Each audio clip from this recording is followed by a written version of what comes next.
When I did Star Wars, the whole project was an exercise in reining myself in and designing a film to be able to get the maximum amount of strange environment and exciting spaceship action out of very, very little.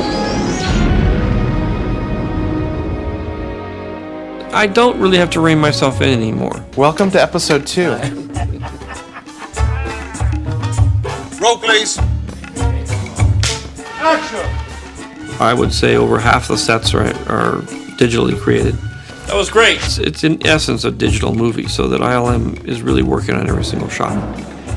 In general, George doesn't limit his thinking to what he knows can be done with the technology. He always tries to set the bar a little higher, and it's up to us to try and figure out, well, can that actually be executed? You know, film is a very collaborative medium. The ILM group is just part of the team, and they're able to tell me what they can and can't do. You are the ones that has to deal with the overall picture. I'm, for the visual effects, acting as the DP.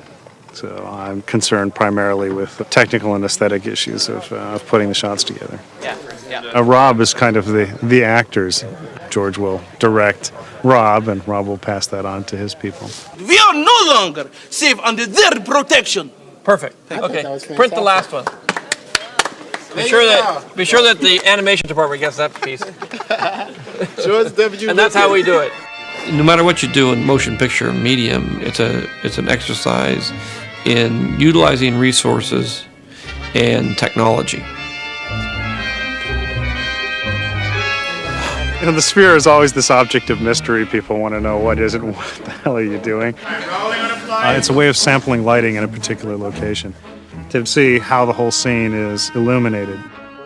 Whenever we're doing a digital character, we always do a block through with the voice actor and Ewan in this case, so that they can get the timing and pacing and where their eye lines are. I don't care about these stinking eye lines. Who cares about eye lines? Then we take the voice actor away, and he has to do the scene, pantomimes the scene. The guy who's creating that character will create their responses off how you respond to their responses that aren't there. It's a nightmare. That'll do nicely. As we're setting up to shoot a shot, I try and project myself down the line. How are we going to actually execute this shot? Flash. Jason's been measuring all the camera positions, height relative to set, that if it turns out later on we need to shoot a matching element, we can recreate that camera position. It's imperative that a match mover from ILM be on set to take set measurements and to place these track markers. Without a match mover, these track markers might not be in a shot, and it'll make it virtually impossible to recreate the camera move and to make a photorealistic environment. A day to shoot, and probably for these shots, 4 or 5 months in post. Once we get back to ILM, John and I would meet, and he and I'll just zip through the shots, and I'll say, okay, this shot's getting really close to animation, but I'm having some problems with getting the character to interact with this table. Can you help out there? So there's a lot of back and forth.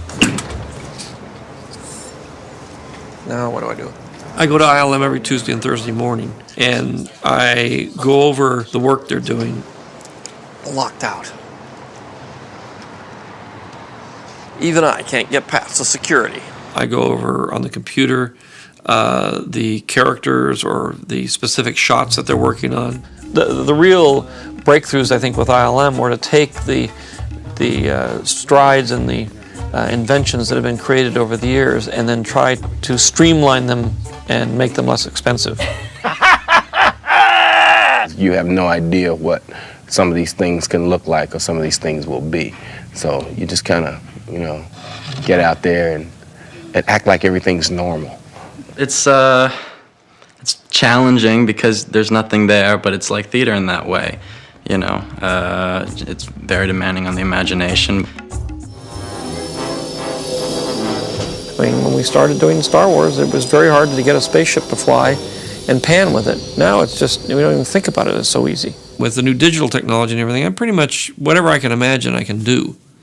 There are very, very few limits. Because it's not really George Lucas, it's digital reconstruction of him.